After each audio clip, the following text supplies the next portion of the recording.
Bonjour à tous, nous allons donc commencer la présentation. Merci à tous d'être venus si nombreux à ce webinaire donc, qui se veut gratuit et solidaire en cette période de crise sanitaire que nous traversons. Alors, je suis donc le docteur Alexis Astruc, médecin généraliste.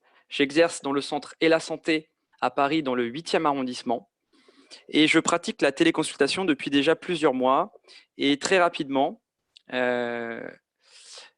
j'accepte l'entrée. Voilà. Très rapidement, donc, je vous disais, dès l'arrivée de cette pandémie en France, nous avons totalement réorganisé notre centre en adoptant une stratégie basée sur un tri et un suivi virtuel à base de téléconsultation de patients suspects atteints de Covid-19.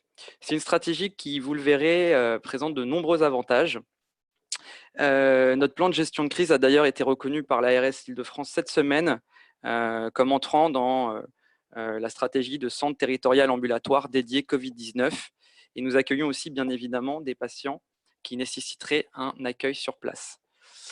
Cette formation est née donc d'une expertise concernant ce que nous avons mis en place. Et il y a une première session la semaine dernière qui a réuni une quinzaine de personnes. Et c'est avec un grand plaisir que je vous vois si nombreux aujourd'hui, puisque nous sommes à 87 personnes et il y a encore 2 personnes qui sont en train d'arriver. Donc tout d'abord, vraiment merci à vous d'avoir pris du temps pour vous former et merci à vous d'avoir rejoint ce webinaire. Alors tout d'abord, je tiens à fixer le champ de ce qu'on va faire et de ce qu'on ne va pas faire, puisqu'évidemment, on ne pourra pas tout aborder.